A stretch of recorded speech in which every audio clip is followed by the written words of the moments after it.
Before Texas was Texas, before the Lone Star flag flew over Austin, before the Alamo became a symbol of resistance, this land belonged to empires.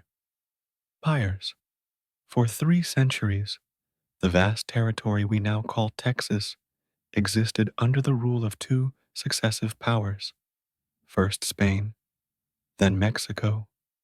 This is the story of 300 years that shaped everything about Texas, its culture, its language, its identity, and its destiny. From 1519 to 1830, Texas was a frontier, a borderland, a place where European ambitions collided with indigenous resistance, where missions rose from the desert, and where the seeds of revolution were planted in Spanish soil.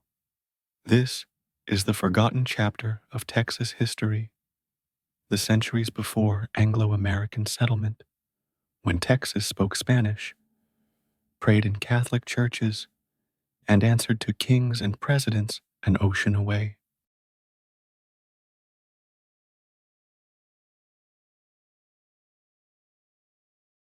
The year is 1519, while Henry VIII rules England, and Leonardo da Vinci's paintings still hang wet on Italian walls. Spanish conquistador Alonso Alvarez de Pineda becomes the first European to map the Texas coastline. Sailing along the Gulf of Mexico, Pineda documents what he sees: a long, inhospitable coast with few natural harbors, backed by seemingly endless plains. Spain has claimed this land, but claiming and controlling are two very different things. In Spain's eyes, Texas is part of a much larger prize, New Spain, a colonial empire that stretches from California to Guatemala. But Texas occupies a peculiar position in this empire. It's the northern frontier, the buffer zone, the place too far from Mexico City to govern easily, but too important to abandon entirely. The first Europeans to truly experience Texas weren't conquerors, they were survivors. In 1528, Spanish explorer Alvar Núñez Cabeza de Vaca and his expedition were shipwrecked on the Texas coast, possibly near Galveston Island. What followed was an 8-year odyssey of survival that would become one of history's most remarkable tales of endurance. Cabeza de Vaca and 3 companions, including Estevanico, an African slave who would become one of the first people of African descent to explore North America, wandered through Texas, living among various indigenous tribes, serving as traders and healers. They crossed deserts, navigated rivers, and learned the languages and customs of peoples the Spanish Empire would later try to conquer. When Cabeza de Vaca finally returned to Mexico City in 1536, his tales of the northern lands sparked both interest and imagination. He spoke of vast buffalo herds, diverse indigenous peoples, and, most tantalizingly to Spanish ears, rumors of wealthy cities to the north. These rumors would launch one of history's great wild goose chases. In 1540, Francisco Vázquez de Coronado led a massive expedition north, searching for the legendary 7 cities of gold.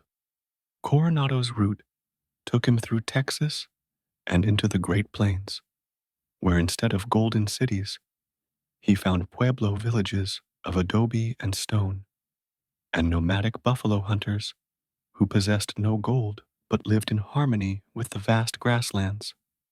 Coronado returned to Mexico in 1542, his expedition deemed a failure. He had found no gold, no silver, no wealthy civilizations to plunder. For the Spanish crown, this was devastating news. Texas, it seemed, had nothing to offer the empire. For the next 150 years, Spain would largely ignore this northern frontier, focusing instead on the silver mines of central Mexico and the sugar plantations of the Caribbean. But Texas was far from empty. When the Spanish arrived, Texas was home to dozens of distinct indigenous peoples, each with their own languages, cultures, and territories. Understanding these peoples is essential to understanding Spanish Texas because the story of colonization is ultimately the story of two worlds colliding. In East Texas, the Caddo Confederacy had built a sophisticated agricultural society.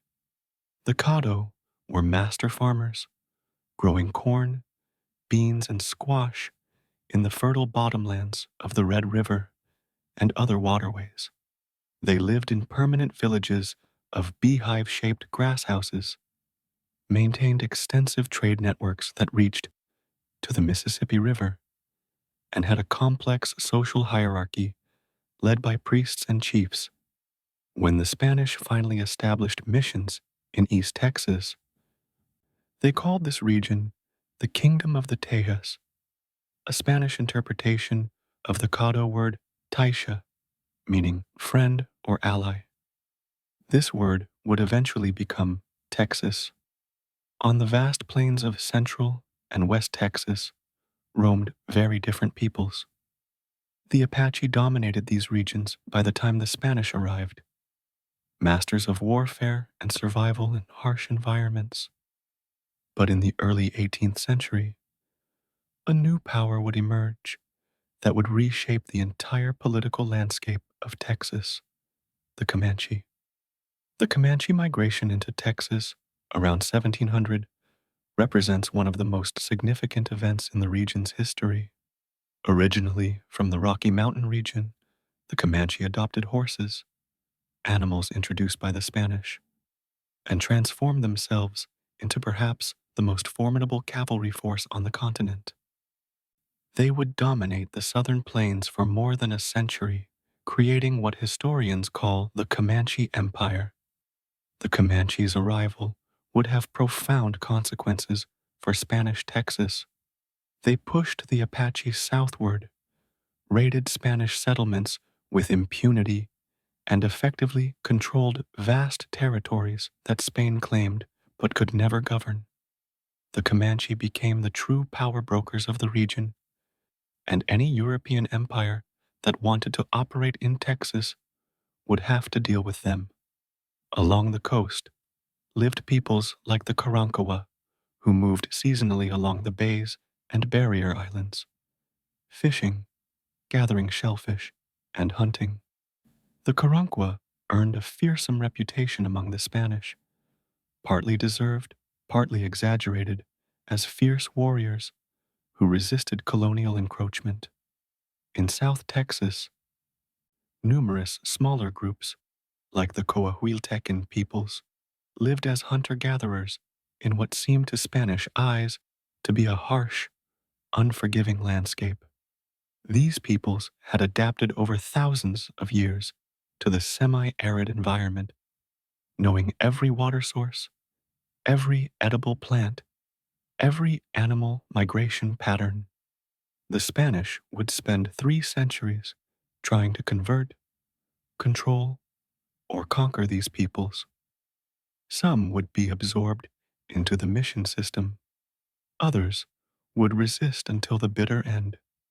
All would be forever changed by the collision with European colonialism.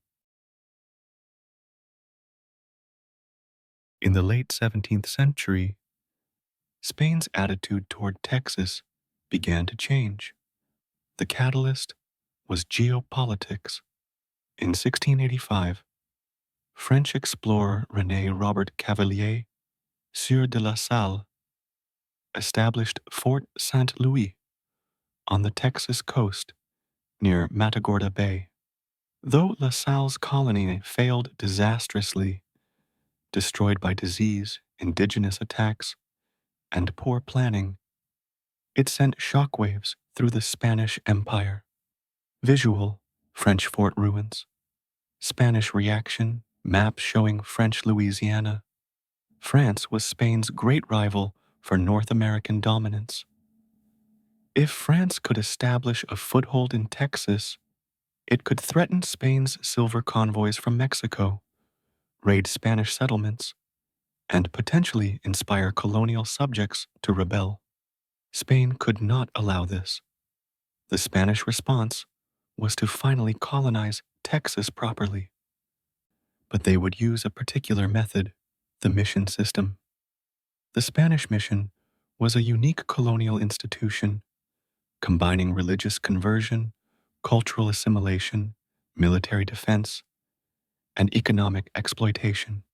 Each mission was typically run by Franciscan friars, protected by a small military garrison at a nearby presidio, and staffed by indigenous converts called neophytes. The theory was elegant.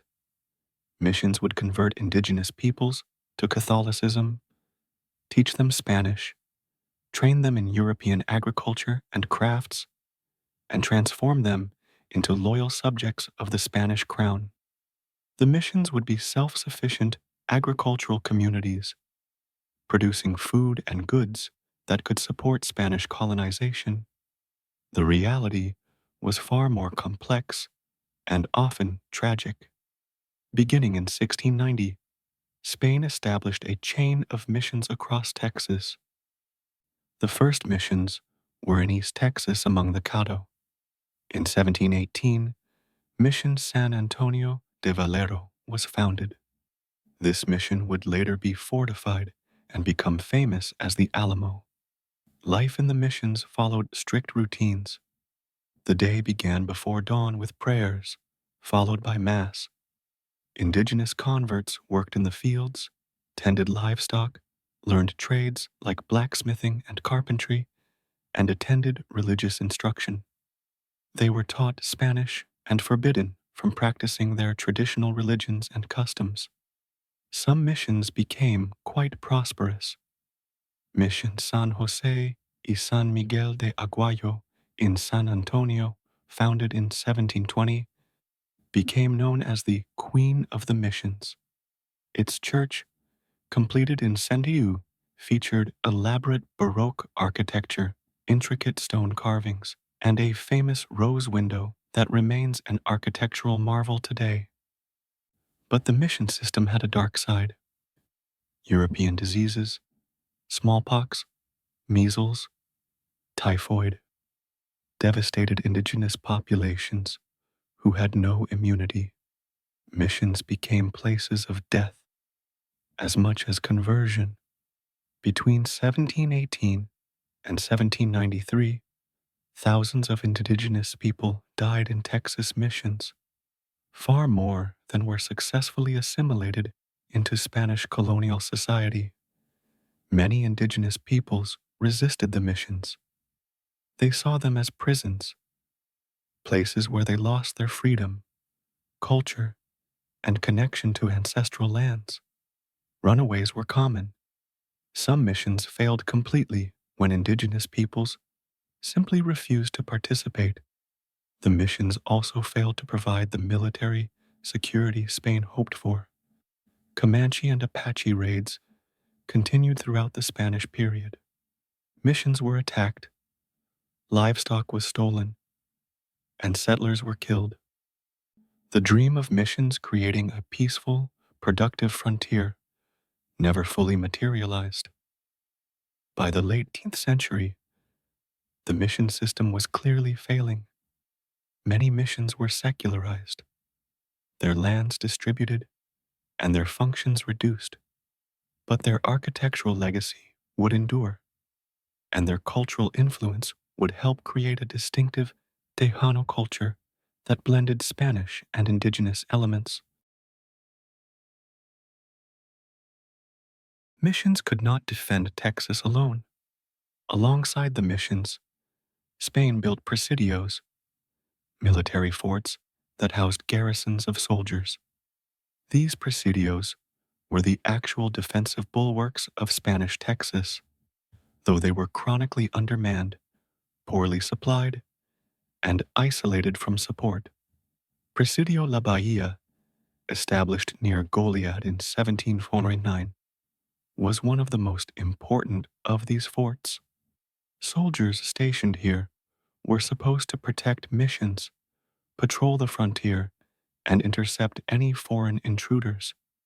In reality, they often struggled just to survive.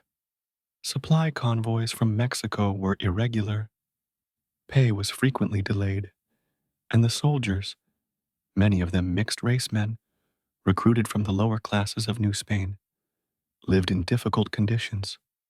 Alongside missions and presidios, Spain also encouraged the establishment of pueblos, civilian towns. San Antonio de Bechar, founded in 1718, became the most important Spanish civilian settlement in Texas. The original settlers were 15 families from the Canary Islands, specifically recruited by Spain to create a loyal population in this frontier region. These Canary Islander families, called isleños, were given land grants, farming tools, and privileges that set them apart from other settlers. They formed the nucleus of San Antonio's civilian population and considered themselves a sort of colonial aristocracy. Their descendants would play important roles in Texas history.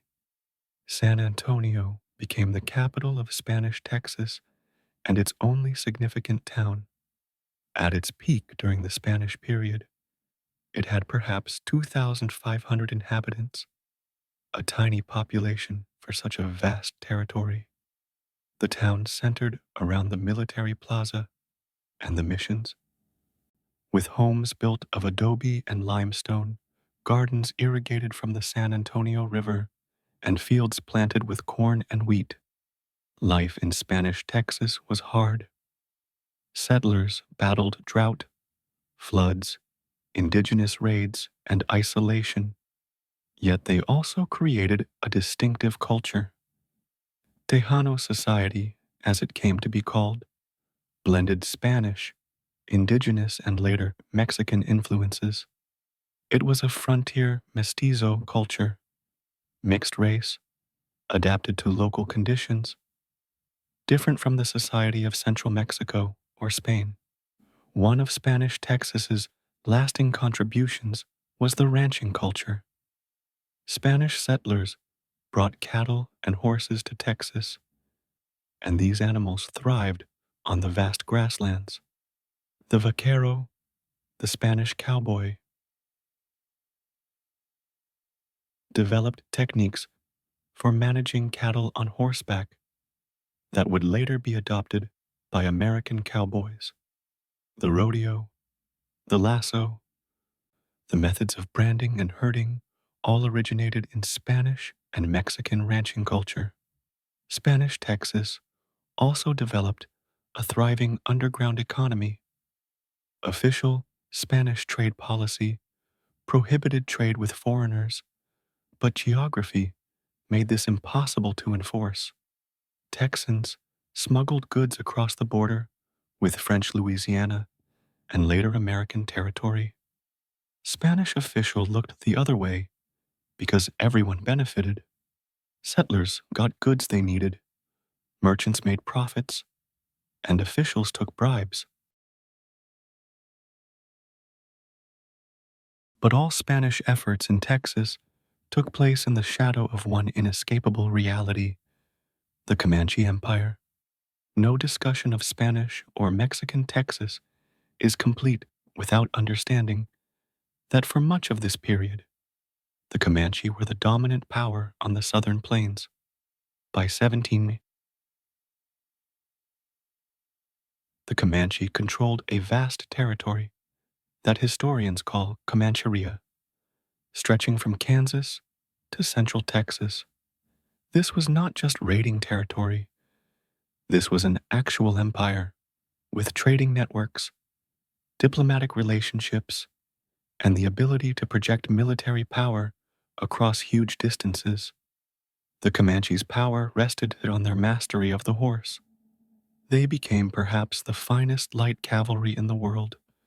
A Comanche warrior could shoot arrows with deadly accuracy while riding at full gallop, hanging off the side of his horse to use the animal as a shield. They could cover more than 70 miles in a day, strike suddenly, and disappear before any retaliation could be organized. For Spanish Texas, the Comanche were an existential threat. Comanche raids struck deep into Spanish territory, targeting missions, presidios, ranches, and towns. They stole horses by the thousands, horses that they would trade to other tribes or use to mount more warriors. They took captives who might be adopted into Comanche society or held for ransom. They killed settlers and soldiers. Spain tried everything to defeat or contain the Comanche. They launched military expeditions that invariably failed. Spanish soldiers on heavy horses, weighed down with armor and equipment, simply couldn't catch Comanche warriors on swift ponies. They tried building more forts, but forts were static defenses against a mobile enemy. In 1758, the Comanche and their allies destroyed Mission Santa Cruz de San Saba, killing several missionaries and destroying the facility. The Spanish mounted a massive retaliatory expedition in 1759 with over 500 soldiers. The Comanche met them at the Battle of the Twin Villages and inflicted a humiliating defeat. It was a turning point. Spain realized they could not defeat the Comanche militarily. The Spanish response was to seek peace through diplomacy and trade. Beginning in the 1780s, Spanish officials negotiated treaties with Comanche leaders. These treaties recognized Comanche power and offered regular gifts: weapons, cloth, metal goods, and other trade items in exchange for peace. The Comanche were happy to trade with the Spanish, but on Comanche terms. They exchanged buffalo robes, horses, and captives for Spanish and European goods. They maintained their independence and their way of life while benefiting from trade relationships. This was not Spanish colonization. This was accommodation to indigenous power. The Comanche Empire was the real power in Texas, and the Spanish presence existed only with Comanche tolerance. By the early 19th century, the Spanish Empire was in decline. In Europe, Napoleon Bonaparte's armies invaded Spain in 1008, placing Napoleon's brother on the Spanish throne. In the Americas, independence movements were stirring across the Spanish colonies. In 1810, a Catholic priest named Miguel Hidalgo y Costilla launched the Mexican War of Independence with his famous Grito de Dolores, the cry of Dolores. Though Hidalgo was captured and executed in 1811, the independence movement he started would continue for another decade. Texas remained on the periphery of these momentous events. Its tiny population was isolated from the centers of revolutionary activity. But the instability in central Mexico affected Texas profoundly. Supply lines were disrupted, military garrisons went unpaid, and governmental authority weakened. As Spanish control weakened, American filibusters, unauthorized military adventurers, began launching expeditions into Texas. In 1813, the Gutierrez-Magee expedition, a mixed force of Mexican rebels and American adventurers, briefly captured San Antonio before being defeated by Spanish royalist forces. The Spanish victory was brutal.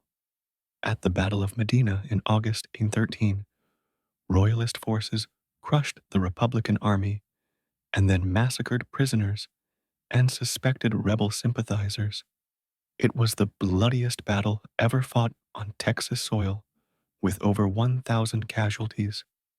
The Spanish response devastated the Texas settlements, driving many families to flee to Louisiana. By 1820, Spanish Texas was in crisis. The population had declined to fewer than 3,000 non-indigenous inhabitants. Missions were largely abandoned. Comanche raids continued unchecked. The economy barely functioned. Spain had effectively lost control of its northern frontier.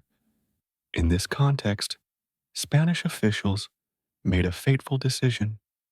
In 1820, Moses Austin, an American businessman, petitioned for permission to bring 300 American families to settle in Texas.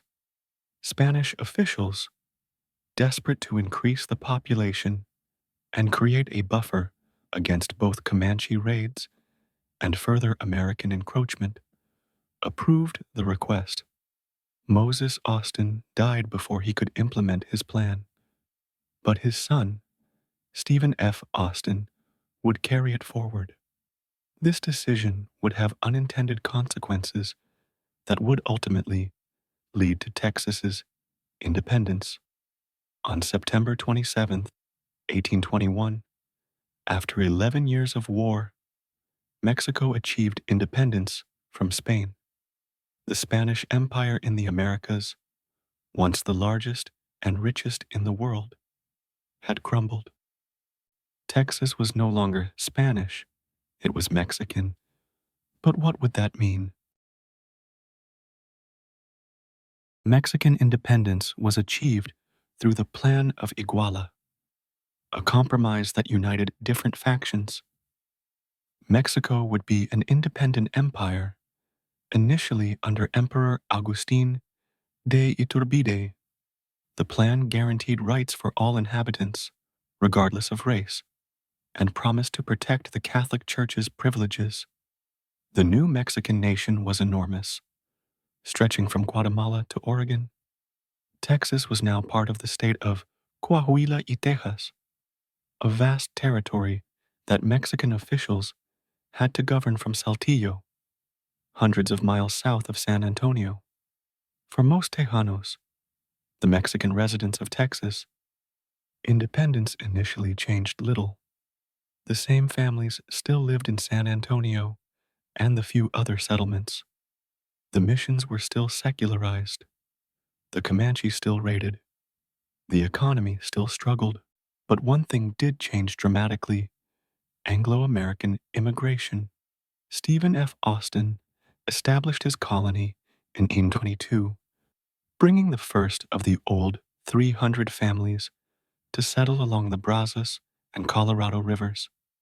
The Mexican government, like the Spanish before them, believed that immigration could help develop Texas and provide security against indigenous peoples. The offer was attractive to Americans. Mexico offered cheap land, thousands of acres for a few $100s, in a region where land hunger was intense among American farmers. Settlers from the American South, particularly, were drawn by the rich bottomlands, perfect for cotton cultivation. But there were conditions. Immigrants had to become Mexican citizens, convert to Catholicism, or at least nominally profess the faith, and promise to abide by Mexican laws. They could not bring slaves, as Mexico had begun the process of abolishing slavery. Throughout the 1820s, American immigration accelerated. Austin's colony succeeded, and other impresarios, land agents, received grants to bring more settlers. Towns like Gonzales, Victoria, and Matagorda were founded. The American population grew rapidly. From the beginning, there were tensions. The Americans and Tejanos came from different cultures, spoke different languages, and had different expectations. Many Americans viewed themselves as culturally superior to Mexicans and chafed at Mexican laws and governance. The slavery issue was particularly contentious. Many American settlers were Southerners who brought enslaved people with them, despite Mexican law. They used legal loopholes, calling slaves indentured servants, to maintain the institution. Mexican officials were aware of this, but lacked the power to enforce abolition. Two distinct communities emerged in Mexican Texas. In San Antonio and the few other Tejano settlements, people spoke Spanish, attended Catholic churches, and maintained Mexican customs. In the Anglo settlements, people spoke English, were often Protestant despite official requirements, and maintained American cultural practices. These two communities coexisted uneasily.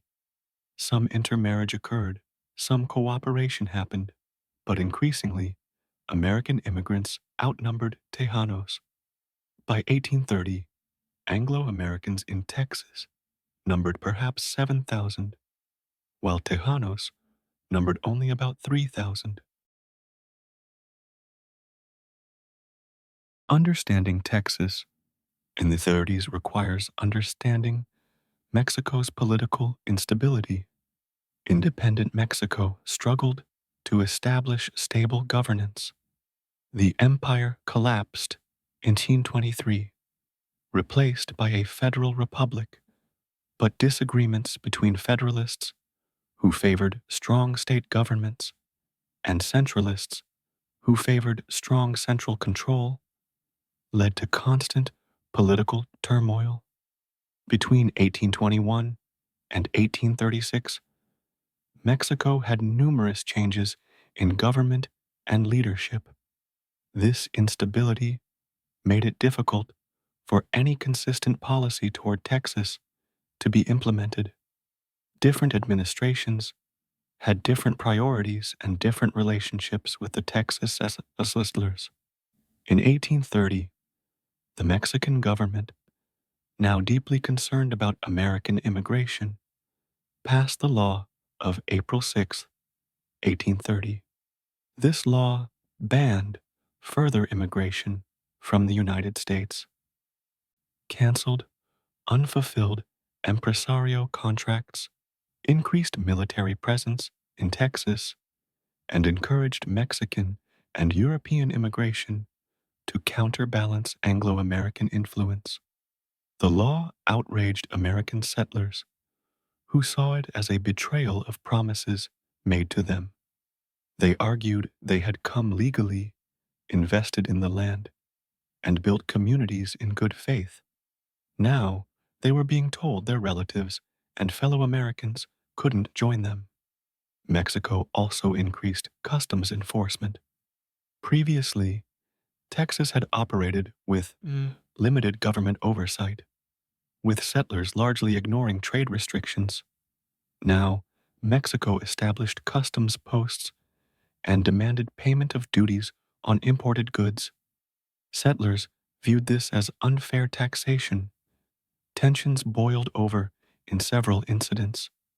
At Anahuac in 1832, settlers clashed with Mexican military commander John Davis Bradburn over arbitrary arrests and customs enforcement. Though the immediate crisis was resolved, it revealed deep rifts between settlers and Mexican authority. In Mexico, General Antonio Lopez de Santa Anna emerged as the dominant political figure, though Santa Anna was a complex and controversial leader, sometimes liberal, sometimes conservative, always ambitious. In 1833, he was elected president as a Federalist, but would soon show his centralist tendencies. Texas settlers held conventions in Tucson in 1833 to petition for various reforms. Separation of Texas from Coahuila to create its own state, repeal of the immigration ban, more self-governance, and legal reforms. Stephen F. Austin traveled to Mexico City to present these petitions. Austin's mission failed. Frustrated by delays and indifference, he wrote a letter suggesting Texans should organize their own state government without waiting for permission. This letter was intercepted, and Austin was arrested and imprisoned for over a year on charges of sedition. When he finally returned to Texas in 1835, the moderate voice for compromise was gone, replaced by a man convinced that Mexican governance was impossible. In 1805, Santa Anna abolished the Federalist Constitution of 1824 and declared himself dictator, establishing a centralist government. This was not just about Texas. Santa Anna was consolidating power across all of Mexico. But in Texas, it would have revolutionary consequences. Santa Anna's centralism triggered rebellions across Mexico. Several Mexican states, not just Texas, resisted the new regime. Zacatecas rose in rebellion and was brutally crushed. In Texas, the question became, would Texans accept centralist rule or resist? This moment is crucial for understanding that the Texas Revolution was not simply Anglo-Americans versus Mexicans. Many Tejanos also opposed Santa Anna's centralism. Prominent Tejano families, like the Seguins, sided with the resistance. Juan Seguin would become one of the revolution's heroes, leading a cavalry company of Tejano volunteers. The spark came at Gonzales in October 1835. Mexican soldiers attempted to retrieve a small cannon that had been loaned to the settlement for defense against indigenous raids. The settlers refused to surrender the weapon, flying a flag that read, "Come and take it." When Mexican soldiers advanced, the Texans fired the cannon. The Texas Revolution had begun. Initially, it wasn't clear what Texans were fighting for. Were they fighting to restore the Federalist Constitution of 1824? Were they seeking independence? Different factions wanted different things. Many Tejanos and some Anglo settlers initially saw themselves as Federalist rebels against Santa Anna's tyranny, not as independence seekers. In December 1835, Texan forces besieged San Antonio, where General Martin Perfecto de Cos commanded a Mexican garrison. After several days of intense street fighting, Cos surrendered and was allowed to retreat south of the Rio Grande with his troops. Texas seemed to be winning, but the victory was temporary. Santa Anna, furious at the rebellion, assembled an army of several thousand men and marched north. His first target would be San Antonio and the old mission-turned fort called the Alamo, where a small garrison of Texan fighters had taken position. In February 1836, Santa Anna's army arrived at San Antonio. Inside the Alamo were approximately 189 defenders, including famous frontiersmen like James Bowie and David Crockett, commanded by William B. Travis. The garrison also included several Tejanos, including Juan Seguin and his cavalry company. Santa Anna placed the Alamo under siege and raised a red flag indicating no quarter would be given, surrender or die. Travis responded with cannon fire and a letter that would become famous. "I shall never surrender or retreat, victory or death." The siege lasted 13 days. Mexican artillery bombarded the walls while the defenders conserved ammunition and hoped for reinforcements that would never arrive. Juan Seguin was sent out before the final assault to request help. On March 6, 1836, Santa Anna launched his final assault before dawn. Mexican soldiers overwhelmed the walls after fierce fighting. Every defender was killed. The exact details remain disputed, but the result was clear. A complete Mexican victory, but at a cost of several hundred Mexican soldiers killed or wounded. Santa Anna ordered the defenders' bodies burned. His message was clear. This is the fate of rebels. But the brutality of the assault and the heroic defense would transform the Alamo into a powerful symbol. Remember the Alamo would become the revolution's rallying cry. Meanwhile, Colonel James Fannin commanded a separate Texan force near Goliad. Fannin delayed responding to Travis's pleas for help, then attempted a retreat. On March 19th, Mexican forces under General José de Urrea surrounded and defeated Fannin's command. At the Battle of Coleto Creek, Fannin surrendered. Believing his men would be treated as prisoners of war, about 350 Texans were taken prisoner and marched back to Goliad. They expected to be paroled or exchanged according to the customs of war. Instead, on Palm Sunday, March 27, 1836, on Santa Anna's orders, the prisoners were marched out in 3 columns and executed. The Goliad Massacre, as it became known, killed more than 340 men. It was the single largest loss of life in the Texas Revolution. News of the Alamo and Goliad massacres terrified Texan settlers. Santa Anna seemed unstoppable, and his army showed no mercy. Families fled eastward in what became known as the Runaway Scrape, a panicked evacuation ahead of the Mexican advance.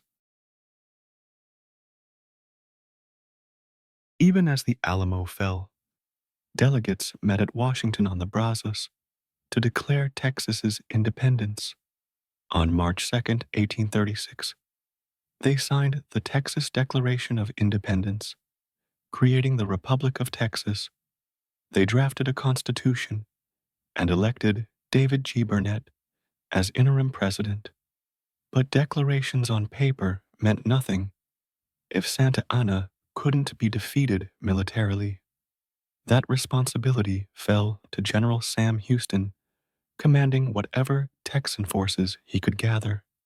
Houston faced a desperate situation. His army was small, poorly trained, and poorly equipped. Santa Anna's forces greatly outnumbered him. Houston's strategy was to retreat eastward, buying time to train his men and waiting for the right moment to strike. Many Texans criticized Houston's retreat. They wanted him to stand and fight to avenge the Alamo and Goliad. But Houston knew his army wasn't ready. He kept retreating even as settlers fled and Mexican forces advanced. By mid-April, Santa Anna had divided his army to occupy more territory faster. He personally commanded about 1,200 men and was pursuing the Texan government and Houston's army. On April 20th, the two armies camped near each other on the plain of San Jacinto, near Buffalo Bayou.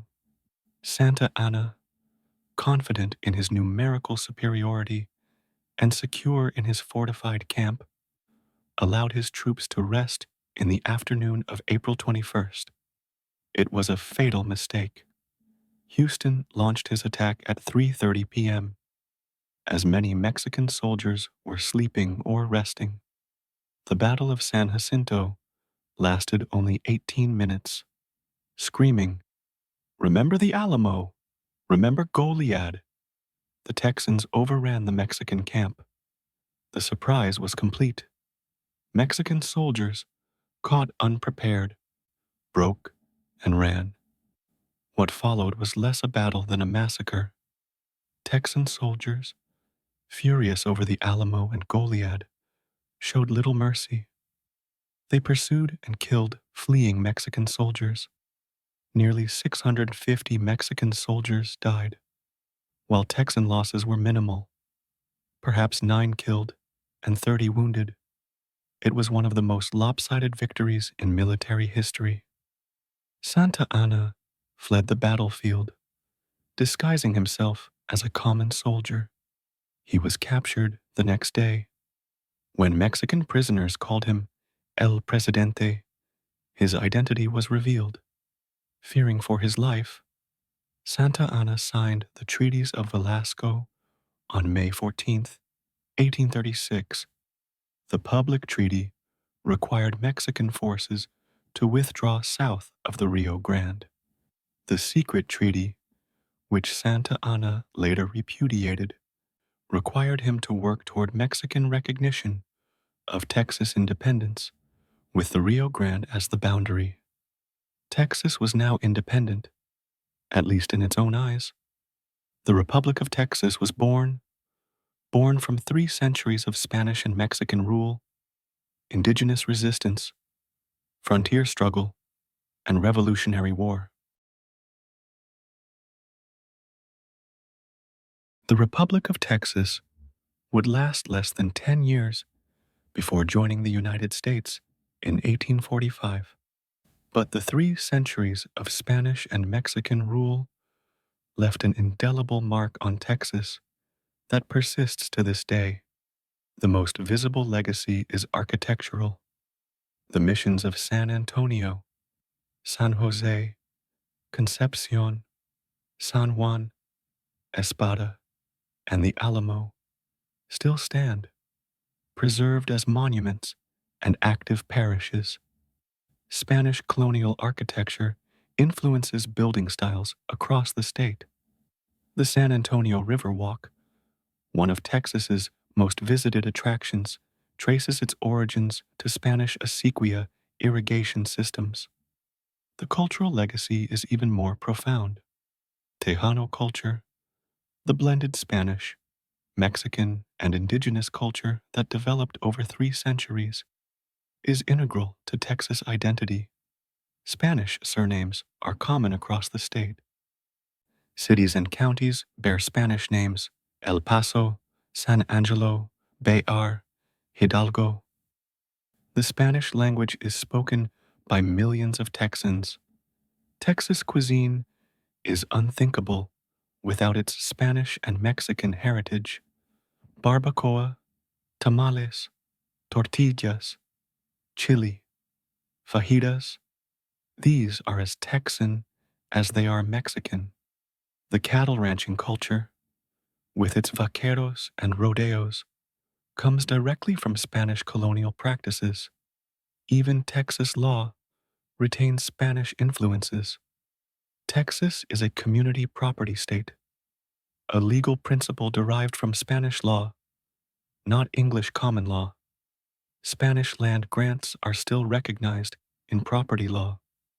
The water rights system incorporates Spanish concepts. Today, more than 40% of Texas's population is Hispanic, most of Mexican descent. This demographic reality connects directly to the state's Spanish and Mexican past. The Tejano families who lived in Texas before Anglo-American immigration, the Seguins, Navarros, de la Garzas, and others, have descendants still living in the state. But the legacy is also contested and complex. The mythology of the Texas Revolution has often simplified or distorted the Spanish and Mexican periods. Anglo-American narratives frequently portrayed Spanish and Mexican governance as tyrannical or incompetent, while portraying Anglo-American settlers as freedom fighters and pioneers. Modern historians have challenged the narratives. They point out that Mexican governance in Texas, while flawed, was not uniquely tyrannical. They emphasize that many Tejanos supported the revolution alongside Anglo-Americans. They note that the slavery issue, ignored in traditional narratives, was central to the conflict. Mexico had abolished slavery. Many Texas settlers wanted to preserve it. The indigenous perspective is often entirely missing from traditional narratives. The Comanche, Apache, Caddo, and other peoples were not passive victims or obstacles, but active agents shaping the history of the region. Their resistance to both Spanish and Mexican colonization was as legitimate as Anglo-American resistance to Mexican governance. 300 years of Spanish and Mexican rule transformed an indigenous landscape into a colonial frontier. It brought new peoples, new cultures, new animals, new plants, new languages, and new conflicts. It created a unique borderland society that blended European and American traditions.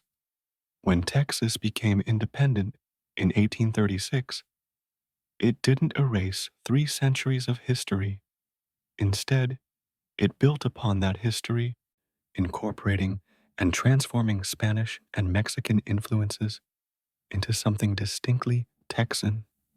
Today's Texas, a state of more than 30 million people, one of the most diverse states in America, a place where Spanish is as likely to be heard as English, where mariachi bands play at festivals and rodeos showcase vaquero skills, is the heir to those 3 centuries of empire.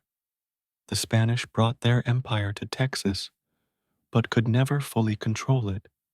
Mexico inherited that struggle, and also could not resolve the frontier's challenges. Both empires failed to create the Texas they envisioned, but both succeeded in creating something unexpected, a place where cultures blended, where old and new worlds met, where the legacy of empires would outlast the empires themselves. Texas remembers the Alamo, but perhaps it should also remember San Jose, remember the Caddo, word Taisha, that gave the state its name, remember the vaqueros and missions and presidios. Remember 3 centuries of struggle and survival and cultural creation. That, too, is the story of Texas.